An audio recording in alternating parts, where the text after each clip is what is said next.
Hello, I'm Ayano Toki from Japan. Until last year, I was teaching at Tohoku University, where is in Sendai City, northeast of Japan. My research field is architectural theory and design. Especially, I'm interested in architecture traditions in local towns and villages. Since I became an assistant professor in 2012, I had been involved in reconstruction project after Great East Japan earthquake, which was happened in 2011. After that, I have retired from university this April and moved my base to Brisbane City in Australia. Now I'm engaging in some design projects as an architect, but also continuing my research about Australian vernacular timber houses and architectural cultures. Tohoku University is one of the oldest national universities and the largest comprehensive university in the Tohoku region. After the earthquake, as the university closest to the disaster area, various fields of university supported the reconstruction in various ways. In particular, the Graduate School of Engineering had concluded the comprehensive partnership agreement with a specific disaster area called Ishinomaki City. In the process of building close relationship with the government and residents, we contributed to the reconstruction and development of local communities and also education of human resources who will lead the future. Today I will talk about my experience in reconstruction projects, which is focusing on learning the knowledge of the fisherman's village. Before talking about that, I'd like to explain the situation in Japan before earthquake and the background of my project. Japan is facing the problem of declining birth rates and aging population. This map shows the population projection for 2050. In here, you can see the most part of Japan, except some big cities, will lose their population drastically in the future. Furthermore, looking at the history of this demographic change, we can understand the situation more clearly. Now our society is in just after the peak of population and also in the starting point of rapid population decline. This graph raises the question of whether our society will return to what it was 100 years ago. The increase in population since the 19th century has changed the way of people live, mainly in terms of their relationship with nature. Especially since World War II, primary industry, which is strongly related to the nature, has been declined and was replaced by the manufacturing and service industries. Under such circumstances, the Great East Japan earthquake occurred. We call it March 11. What was remarkable in March 11 was that the huge area damaged by tsunami overlapped with such vulnerable areas suffering from depopulation and aging. This situation gave architects the opportunity to engage with local communities, which is less modernized and also characterized by strong, unique cultures. 1 year after the March 11, I became a project manager of Ogatsu Studio. It is a group of architects who support the reconstruction of fisherman's village on the Otsagu Peninsula. The Otsagu Peninsula consists of the Ogatsu Central and 15 small fishermen's villages. Each village has difference in their orientation, landscape, type of fishery, way of living, and also even character of people. The aim of Ogatsu Studio is to regenerate the cultural gene that the region has inherited for generations. However, unfortunately, it was difficult to know the old Ogatsu because most of the records about Ogatsu were washed away by the tsunami. So in this activity, we tried to understand the knowledge of Ogatsu through architecture and also interview with residents, and tried to incorporate old knowledge into new creations by using architecture as a medium.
While learning from such landscape of Ogatsu Studio created guidelines for planning new residential area. In the reconstruction, various actors such as government, civil engineering consultants, architect's office will be involved. So we shared this idea so that everyone could go to the same direction. However, of course, in the actual situation, there are strict restrictions on time, money, and systems.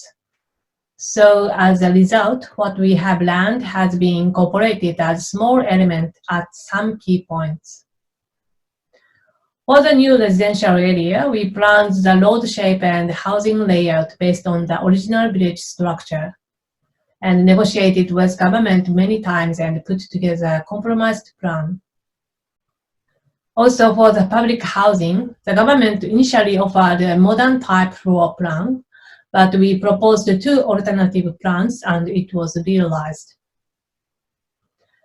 In discussion with the residents, we showed a detailed model of these plans and we got feedback from them to see if there are any problems. On the other hand, we needed a completely new idea for finishes because it was difficult to use Ogatsu stone in public housing. As a stone industry, Ogatsu stone was peak in 1980s, and nowadays it is rarely produced and there are few craftsmen, so it is expensive. This also means that future maintenance will be difficult as well. That is a problem for public housing. They are required to use new building materials which don't need maintenance. So we invited the color planner to measure the color in the environment of Ogatsu, such as ocean, mountains, and marine products, and created a color scheme that's unique to the Ogatsu. In the public housing, we used 3 different colors. Regarding Ogatsu stone, it was decided to mix it with these new materials. In traditional houses, stone was used for both the roof and walls, but due to the risk of the leaks, we used the stone only for the walls this time. Also, there were requests from the residents to make the area like an Ogatsu stone gallery, so we applied various patterns in various wells. The trial we did in residential area also utilized in planning of the public buildings. In Ogatsu Central, the complex building with 3 main facilities was planned as a new center for all Ogatsu. In here, we made it separated smaller buildings to match the townscape of the residential area on the hill, instead of making one large building. Also, we tried to introduce the essence of traditional houses. For example, make the circulation that goes from the entrance to the back side of the building, or translate Japanese veranda into terraces to keep good connection with the outside. The idea about the material and color of the building is the same as that of public housing, and this was completed this year. I'd like to introduce one more project of other aspect, which is more focusing on a specific village. This is the smallest village in Ogatsu. Since before March 11, residents have been making efforts to revitalize the village. However, after the March 11, the number of families became half, and it became difficult to keep the village alive. To increase the exchange population in this village, 7 young creators of different professions, including myself, established the activity called Namita Lab. The concept is whole village is a laboratory. The idea is to create a window to access various natural resources in this village. The activity started by rediscovering the natural resources and conducting a series of small workshops. Sometimes we held tours in the village, invited outsiders, and also sometimes traveled to Tokyo and sold products with telling the story of the village. In 2014, new community center was built just in the center of the village. To start full-scale activities, we have introduced the membership system. The community center is open to public, but it is not a tourist spot, so we tried to maximize the number of repeaters and minimize the number of unfamiliar visitors so that locals could handle it comfortably. Ogatsu Studio was involved in the design of the community center. Unlike ordinary community centers, it is multifunctional to accept a variety of activities, and the shape of the 4 wings supports good relationship between each function and 4 gardens. Setting up this place was also part of the workshops. Students and young people from Tokyo worked together with the locals. In the process, the locals taught us the techniques of making things using the local materials, and also sometimes we bring new idea for them. The most iconic project in here is a Memorial Wall project. This is a project to make a kind of monument by putting Ogatsu stone on the seawall, which is made of concrete to protect village from the tsunami. In this workshop, visitors walking through the village and locals talk about their memories and experiences of tsunami. And visitors go to the mountain to pick up some stones, experience the processing of stones, writing message, and put it on the seawall. It was completed by several times workshops over 1.5 years. It is a commemoration of March 11, but for the locals, it is a medium to convey that this village is Ogatsu Stone Village. What I have introduced today is a case of unknown village. There are countless such villages in Japan. When we are engaging with this kind of village, it is important to learn the knowledge of the place, but at the same time, it is necessary to look at what is behind that knowledge. The traditional knowledge was accumulated in the relationship between humans and nature. But in many cases, I presume that the system or mechanisms that have supported the knowledge are significantly changed because of modernization. In such a situation, it is difficult to preserve traditional knowledge as it was. That is why I think we must not only think about preserving traditional knowledge, but also we must continue to create something new from that knowledge. In the process of learning from traditional knowledge, the formation of the village or the form of architecture or narratives of villagers will be good material for learning. The question is how we can observe and illustrate them, and also whether we can predict future changes. One possibility is to illustrate the changes in the past. This is an example of Namita village. This visualizes the changes in the network of people, products, and stone in different times. By capturing the problems caused by network changes, we might be able to determine what is needed for this place. Also, capturing the big picture makes it possible to think about the inheritance of traditional knowledge at various levels. This is just one example, but I'd like to keep trying various methods that make it possible. That's all, thank you.